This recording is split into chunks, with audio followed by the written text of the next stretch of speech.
ഓം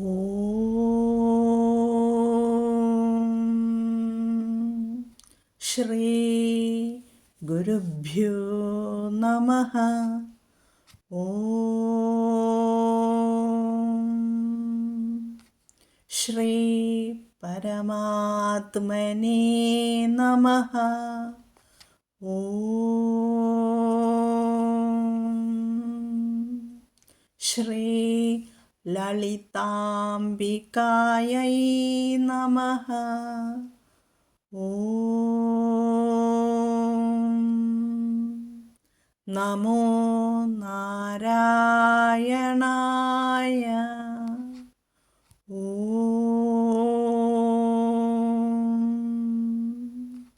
നമോ ഭഗവതേ വാസുദേവായ. നമസ്തേ സജ്ജനങ്ങളെ, ഇന്ന് നമുക്ക് മനസ്സിലാക്കേണ്ടത് വിഷ്ണു സഹസ്രനാമ സ്തോത്രത്തിലെ 10ാമത്തെ ശ്ലോകത്തിൻ്റെ വിശദീകരണമാണ്. ആദ്യം ശ്ലോകം ഒന്ന് പാരായണം ചെയ്യാം. എന്നിട്ടതിലെ പദച്ഛേദവും അർത്ഥവും നാമങ്ങളുടെ അർത്ഥങ്ങളും നമുക്ക് മനസ്സിലാക്കാം. സുരേശ ശരണം ശർമ്മ വിശ്വരേതാഃ പ്രജാഭവഃ അഹഃ സംവത്സരോ വ്യാലഃ പ്രത്യയഃ സർവദർശനഃ. നാമങ്ങൾ ചൊല്ലാൻ നമ്മൾ പഠിച്ചു കഴിഞ്ഞു. ഇനി പദച്ഛേദം നോക്കാം. നാമങ്ങൾ: സുരേശഃ ശരണം ശർമ്മ വിശ്വരേതാഃ പ്രജാഭവഃ അഹഃ സംവത്സരഃ വ്യാലഃ പ്രത്യയഃ സർവദർശനഃ. ഈ ശ്ലോകത്തിൽ നമുക്ക് മനസ്സിലാക്കുവാനുള്ളത് ഭഗവാന്റെ 10 നാമങ്ങളാണ്. 85 മുതൽ 94 കൂടിയുള്ള നാമങ്ങൾ. അവ ഓരോന്നായിട്ട് നമുക്ക് മനസ്സിലാക്കാം. 85ാമത്തെ നാമം സുരേശഃ. സുരൻ എന്നാൽ എന്താണ്? ദേവൻ. സുഷ്ടു രാതി ദദാതി ഇതി സുരഃ എന്ന് നിരുക്തം. നിരുക്തം എന്നാൽ നിർവചനം എന്ന് ഒരർത്ഥം. സു എന്നാൽ മംഗളം എന്നും രാ എന്നാൽ ദാനം എന്നും അർത്ഥം.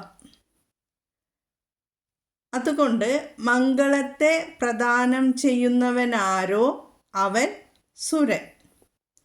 ദേവന്മാർ അവരുടെ ഭക്തന്മാർക്ക് മംഗളത്തെ നൽകുന്നു എന്ന് പുരാണങ്ങൾ ഉദ്ഘോഷിക്കുന്നുണ്ട് അല്ലേ? ദേവന്മാർ അവരുടെ വിഷമഘട്ടങ്ങളിലെല്ലാം ആരെയാണ് അഭയം പ്രാപിക്കുക? ബ്രഹ്മാദി ദേവന്മാർ ആരെയാണ് അഭയം പ്രാപിക്കുക? ഭഗവാനെ. യാതൊരു സംശയമില്ല അല്ലേ? പല പല കഥകളിലും നമുക്ക് ഐതിഹ്യങ്ങളിലും നമുക്കത് കേൾക്കാം. മഹാബലി ദേവലോകത്തെ കീഴടക്കിയപ്പോൾ ഇന്ദ്രാദികൾ മഹാവിഷ്ണുവിനെ അഭയം പ്രാപിച്ചു.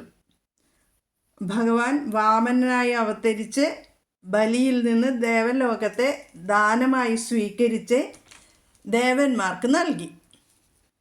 ത്രേതായുഗത്തിൽ ലങ്കാധിപനായ രാവണൻ ദേവന്മാരെ പീഡിപ്പിച്ചപ്പോൾ അവരുടെ അപേക്ഷ പ്രകാരം ഭഗവാൻ ശ്രീരാമനായി അവതരിച്ച് രാവണനെ വധിച്ചു. അപ്പോൾ സുരന്മാർക്കും ഈശനായവൻ ആരാണ്? സുരേശൻ. അതുകൊണ്ട് ഭഗവാന് ഈ നാമം വന്നു. ഇനി 86ാമത്തെ നാമം ശരണം. ശരണം എന്നാൽ ആശ്രയം, ആത്യന്തികമായ ലക്ഷ്യം. ഇതെല്ലാം ഇതിനർത്ഥമാണ് ശരണം. നമ്മൾ അയ്യപ്പസ്വാമീനെ എപ്പോഴും ശരണം പൊന്നയ്യപ്പ എന്ന് വിളിക്കുന്നുണ്ട് അല്ലേ? ആശ്രയമാണ്. ഭവനം, രക്ഷിതാവ്, അങ്ങനെയും അർത്ഥമുണ്ട്. ഇവിടെ ജീവിത ദുഃഖങ്ങളുടെ പരാധീനയിൽപ്പെട്ട് വലയുന്നവർക്കുള്ള ഏക ആശ്രയസ്ഥാനമാണ് ഭഗവാൻ. ജീവാത്മാക്കൾ എത്തിച്ചേരേണ്ട പരമ സുരക്ഷാസ്ഥാനമാണ് ഭഗവാൻ. ശ്രീ ആദിശങ്കരാചാര്യർ ശരണം എന്ന വാക്കിന് നൽകിയ വ്യാഖ്യാനം വേദന അനുഭവിക്കുന്നവരുടെ വേദന ഇല്ലാതാക്കുന്നവൻ എന്നാണ്. ശ്രീമദ് ഭഗവത്ഗീതയിലെ പല സന്ദർഭങ്ങളിലായിട്ട് ശ്രീകൃഷ്ണ ഭഗവാൻ ശരണം എന്ന പദം പ്രയോഗിച്ചിരിക്കുന്നു. മോക്ഷസന്യാസ യോഗത്തിൽ, അതായത് 18-ാമത്തെ അധ്യായത്തിലെ 62-ാം ശ്ലോകത്തിൽ ഭഗവാൻ പറയുന്നത് എന്താണ്? തമേവ ശരണം ഗച്ഛ സർവഭാവേന ഭാരത തത്പ്രസാദാത് പരാം ശാന്തിം സ്ഥാനം പ്രാപ്സ്യസി ശാശ്വതം. ഭരതവംശജനായ അല്ലയോ അർജുന, എല്ലാ പ്രപഞ്ച ഘടകങ്ങളുടെയും ഉള്ളിൽ സ്ഥിതി ചെയ്യുന്ന ഈശ്വരനെ തന്നെ, ഈ കാണുന്നതൊക്കെ ആ ഈശ്വരൻ്റെ തന്നെ ഭാവങ്ങളാണെന്ന് ഭാവന ചെയ്ത് അഭയം പ്രാപിക്കൂ എന്നാണ്. തുടർന്ന് ആ ഈശ്വരൻ ഉള്ളിൽ പ്രസന്നനാകുന്നതോടെ ഒരിക്കലും വിട്ടുപോകാത്ത ശാന്തിയും ഒരഴിവുമില്ലാത്ത നിലയും നിനക്ക് നീ പ്രാപിക്കാൻ ഇടവരും. പിന്നെയും 66-ാമത്തെ ശ്ലോകത്തിൽ ഭഗവാൻ പറയുന്നു, സർവധർമാൻ പരിത്യജ്യ മാമേകം ശരണം വ്രജ അഹം ത്വാ സർവപാപേഭ്യോ മോക്ഷയിഷ്യാമി മാ ശുചഃ എന്ന് ഭഗവാൻ പറയുന്നു. എല്ലാ ധർമ്മങ്ങളും പാടെ ഉപേക്ഷിച്ച് രണ്ടില്ലാത്ത ബ്രഹ്മരൂപിയായ എന്നെ അഭയം പ്രാപിക്കൂ. ഞാൻ എല്ലാ ബന്ധങ്ങളിൽ നിന്നും നിന്നെ മോചിപ്പിക്കാം. ദുഃഖിക്കാതിരിക്കൂ. എല്ലാം ഞാനാണ് ചെയ്യുന്നതെന്ന വിചാരത്തെ ഉപേക്ഷിച്ച് എന്നെ മാത്രം ശരണം പ്രാപിക്കുന്നവനെ സർവപാപത്തിൽ നിന്നും ഞാൻ മോചിപ്പിക്കുന്നു. അതുകൊണ്ട് നീ ദുഃഖിക്കരുത്. മഹാവിഷ്ണുവിൻ്റെ ഭവനമായ വൈകുണ്ഠത്തിലേക്ക് എത്തുക എന്നത് തന്നെയായിരിക്കണം ഭക്തന്മാരുടെ ലക്ഷ്യം. ഭസ്മാസുരന് നൽകിയ വരം പരമേശ്വരൻ്റെ തലയിൽ തൊട്ട് പരീക്ഷിക്കാൻ ഒരുമ്പെട്ടപ്പോൾ പരമേശ്വരൻ ആരെയാണ് ശരണം പ്രാപിച്ചത്? മഹാവിഷ്ണുവിനെ അല്ലേ? രാമായണത്തിലെ രാവണൻ്റെ അനുജൻ വിഭീഷണൻ ജ്യേഷ്ഠൻ്റെ അധർമ്മത്തിന് കൂട്ടുനിൽക്കാൻ ഇഷ്ടപ്പെടാതെ രാജ്യം വിട്ട് ശ്രീരാമനെ ശരണം പ്രാപിച്ചില്ലേ? തന്നെ ശരണം പ്രാപിച്ചവരെ ഭഗവാൻ ഉപേക്ഷിക്കുകയില്ല ഒരിക്കലും. അതാണ് ശരണം, ഭഗവാന് നാമം. ഇനി 87-ാമത്തെ നാമം ശർമ്മഹ. ശർമ്മഹ എന്ന് വെച്ചാൽ പരമാനന്ദ സ്വരൂപൻ. ഭഗവാൻ സത്ത് ചിത്ത് ആനന്ദം. സച്ചിത് ആനന്ദം, സച്ചിദാനന്ദൻ, സച്ചിദാനന്ദമാണ്. ചരാചരങ്ങളുടെ സ്ഥായിയായ ഭാവം എന്താണ്? ആനന്ദമാണ്. ആനന്ദത്തിന് വിഘാതമാകുന്ന കർമ്മങ്ങൾ ഒന്നും തന്നെ അവൻ ചെയ്യരുത്.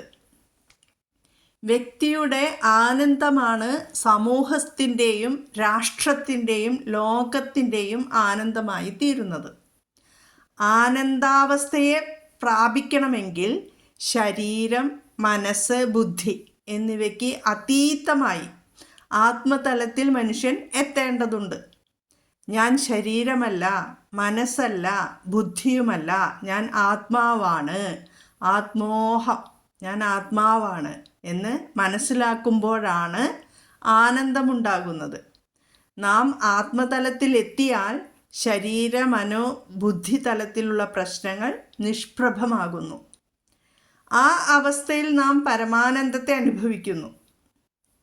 ആത്മാവും പരമാത്മാവും ഒന്നിക്കുന്ന ധന്യമുഹൂർത്തം. ഇനി നമുക്ക് 88-ാമത്തെ നാമത്തിലേക്ക് കടക്കാം. വിശ്വരേതാഹ, വിശ്വത്തിൻ്റെ കാരണമായവൻ. രേതസ് എന്നാൽ ബീജം. വിശ്വത്തിൻ്റെ ബീജം ഭഗവാനായതുകൊണ്ട് വിശ്വരേതസ് എന്ന നാമം ഭഗവാന് ലഭിച്ചു. ഇനി 89-ാമത്തെ നാമം പ്രജാഭവഃ, എല്ലാ പ്രജകളുടെയും ഉദ്ഭവസ്ഥാനമായിട്ടുള്ളവൻ. ആരിൽ നിന്നാണോ സകല പ്രജകളും ഉദ്ഭവിച്ചത് അവനാണ് പ്രജാഭവനായ ഭഗവാൻ. പ്രപഞ്ചം തന്നെ ഭഗവാനിൽ നിന്ന് ഭവിച്ചതാണ്. വിശ്വരേതാഹ എന്ന നാമം, കഴിഞ്ഞ നാമം വിശ്വരേതാഹയല്ലേ? ജീവിതമാകുന്ന മഹാവൃക്ഷത്തിൻ്റെ ബീജമാണ് ഭഗവാൻ. അപ്പോൾ പ്രപഞ്ചത്തിലടങ്ങിയ സകല പദാർത്ഥങ്ങളും ഭഗവാനാൽ ഭവിക്കപ്പെട്ടതു തന്നെയാണ്. ഭഗവത്ഗീതയിലെ 10-ാം അധ്യായത്തിൽ വിഭൂതി യോഗത്തിൽ ശ്രീകൃഷ്ണ ഭഗവാൻ അർജുനനോട് പറയുന്നത് എന്താണ്? മഹർഷയ സപ്തപൂർവേ ചത്വാരോ മനവസ്ഥത മദ്ഭാവ മാനസാ ജാത യേഷാം ലോക ഇമാഃ പ്രജാഃ എന്നാണ്. എന്താണ് അർത്ഥം? മഹർഷയ സപ്തപൂർവേ, ആദ്യമുണ്ടായവരായ സപ്തമഹർഷികൾ 7 മഹർഷിമാരും, അതുപോലെ പിന്നെയുണ്ടായവരായ 4 മനുക്കളും, ചത്വാരോ മനവസ്ഥത, പിന്നെയുണ്ടായ 4 മനുക്കളും എൻ്റെ ഭാവം ഉൾക്കൊള്ളുന്നവരായി, മദ്ഭാവ മാനസാ ജാത, എൻ്റെ ഭാവം ഉൾക്കൊള്ളുന്നവരായി, എൻ്റെ മാനസപുത്രന്മാരായി ജനിച്ചവരാണ്. അവർക്ക് പിറന്നവയാണ് ലോകത്ത് കാണുന്ന മറ്റെല്ലാ ജീവജാലങ്ങളും എന്നാണ് ആ ശ്ലോകത്തിൽ ഭഗവാൻ പറയുന്നത്. അപ്പോൾ പ്രജാഭവ എന്ന് പറഞ്ഞതിൻ്റെ അർത്ഥം മനസ്സിലായില്ലേ? ഇനി അടുത്ത നാമം, അതായത് 90-ാമത്തെ നാമം അഹഹ. അഹഹ എന്നാൽ പ്രകാശ സ്വരൂപൻ. ദിവസം, പകൽ, രാത്രി, ഇങ്ങനെ അർത്ഥങ്ങളെല്ലാം നമുക്ക് നിഘണ്ടുവിലൊക്കെ നോക്കിയാൽ കാണാം. ശ്രീ ആദിശങ്കര ഭഗവത്പാദര് ഈ നാമത്തെ വ്യാഖ്യാനിച്ചത് സൂര്യപ്രകാശം പോലെയുള്ളവൻ എന്നാണ്. ലോകത്തെ മുഴുവനും പ്രകാശിപ്പിക്കുന്നവനാണ് മഹാവിഷ്ണു. ജ്യോതിഷാം രവിരംശുമാൻ എന്ന് ഭഗവത്ഗീതയിൽ ഭഗവാൻ പറയുന്നുണ്ട്. എല്ലാ പ്രകാശ ഊർജത്തിൻ്റെയും ഉറവിടം സൂര്യനാണ്. ആ സൂര്യന് പോലും പ്രകാശം നൽകുന്നത് ഭഗവാനാണ്. ഭഗവാൻ രാത്രിയും പകലും ഒരുപോലെ മനുഷ്യരിൽ ജ്ഞാനപ്രകാശത്തെ നൽകുന്നു. ഭൗതിക പ്രകാശത്തെക്കാളും ജ്ഞാനപ്രകാശമാണ് ശ്രേഷ്ഠം. ഇനി 91-ാമത്തെ നാമം സംവത്സരഃ. കാലസ്വരൂപത്തിൽ സ്ഥിതി ചെയ്യുന്നവൻ. ശ്രീമദ് ഭഗവത്ഗീതയിൽ 10-ാം അധ്യായത്തിൽ തന്നെ, അതായത് വിഭൂതി യോഗത്തിൽ ഭഗവാൻ പറയുന്നത് കാലയതാം കാലഹ അഹം. പദാർത്ഥങ്ങളെ ക്രമമനുസരിച്ച് എണ്ണി എണ്ണി മാറ്റുന്നവരിൽ കാലം ഞാനാണ്.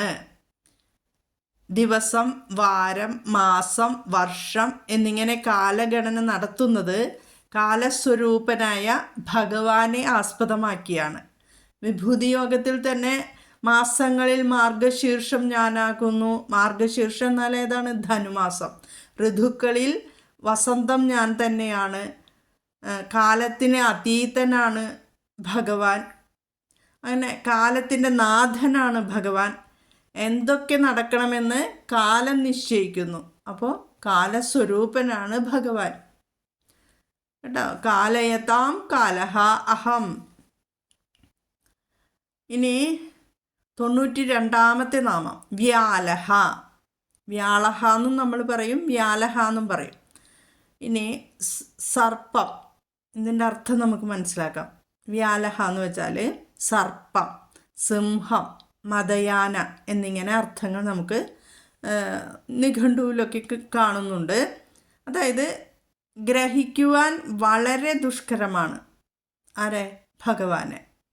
മദയാനയെ, സർപ്പത്തെ, ഇവയെല്ലാം വിധേയമാക്കാനായിട്ട് ശ്രമിക്കുന്നത് പോലെ ദുഷ്കരമാണ് നാസ്തികർക്ക് ഭഗവത് ലീലകൾ ഉൾക്കൊള്ളുവാനായിട്ട്. ഭഗവാന്റെ ലീലകൾ അല്പബുദ്ധികളായ മനുഷ്യർക്ക് എങ്ങനെ മനസ്സിലാക്കുവാനാണ് സാധിക്കില്ല അല്ലേ? യോഗികൾക്ക് സാധിക്കും. ബുദ്ധിയും മനസ്സും ഭഗവാനിൽ സമർപ്പിച്ചാൽ ഭഗവാന്റെ സാന്നിധ്യം എപ്പോഴും ആ ഭക്തനിൽ ഉണ്ടായിരിക്കും. അല്ലാത്തവർക്ക് ഭഗവാനെ ഗ്രഹിക്കുവാൻ കഠിന ശ്രമം നടത്തിയാലും സാധ്യമല്ല. അതായത് അപ്രാപ്യനാണ്. സർപ്പത്തെ പോലെ പിടിക്കുവാനായിട്ട് കഴിയാത്തവനാണ് ഭഗവാൻ.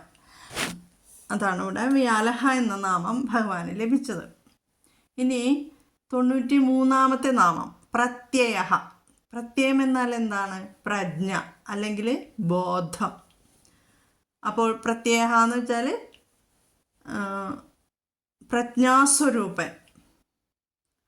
നമ്മൾ ഉപനിഷത്ത് മഹാവാക്യങ്ങളിലൊന്നാണല്ലോ പ്രജ്ഞാനം ബ്രഹ്മ, ബോധമാണ് അല്ലെങ്കിൽ പ്രജ്ഞയാണ് ബ്രഹ്മം എന്ന് ഐത്തരേയ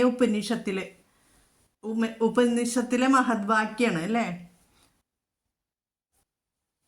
പ്രജ്ഞ അല്ലെങ്കിൽ ബോധമാണ് ബ്രഹ്മം.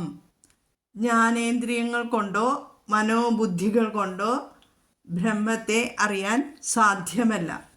ഇവയ്ക്കെല്ലാം അതീതമായ ആത്മതലത്തിൽ നിന്നുകൊണ്ട് പരമാത്മാവുമായി ബന്ധം പ്രാപിക്കുവാൻ ശ്രമിക്കുകയാണ് ഒരു സാധകൻ ചെയ്യേണ്ടത്. ഭഗവാൻ ജ്ഞാനസ്വരൂപനാണ്. ജ്ഞാനസ്വരൂപനായ ഭഗവാനെ ആധ്യാത്മിക ജ്ഞാനത്തിലൂടെ മാത്രമേ അനുഭൂതിപ്രദമാക്കുവാനായിട്ട് സാധിക്കുകയുള്ളൂ. അടുത്ത നാമം 94-ാമത്തെ നാമം സർവദർശനഃ. സർവത്തെയും ദർശിക്കുന്നവൻ വിഷ്ണു. ദർശനാത്മകങ്ങളായ കണ്ണുകൾ ഉള്ളവൻ.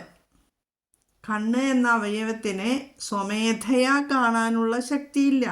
എന്നാൽ അതിന് കാണാൻ സാധിക്കുന്നത് ബ്രഹ്മത്തിൻ്റെ ചൈതന്യം കൊണ്ടാണ്.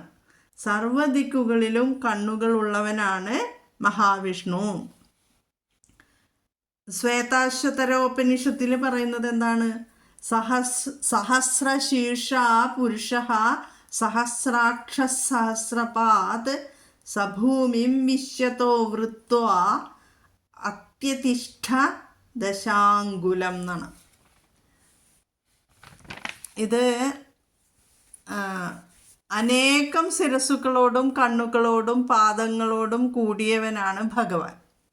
ആ ഭഗവാൻ ഈ ജഗത്തിനെ പൂർണ്ണമായും ആവരണം ചെയ്ത ശേഷം 10 അങ്കുലം അതിക്രമിച്ചു സ്ഥിതി ചെയ്യുന്നു എന്നാണ് ഈ മന്ത്രത്തിൽ പറയുന്നത്. ദർശനം എന്ന വാക്കിന് ശാസ്ത്രം എന്നും അർത്ഥമുണ്ട്.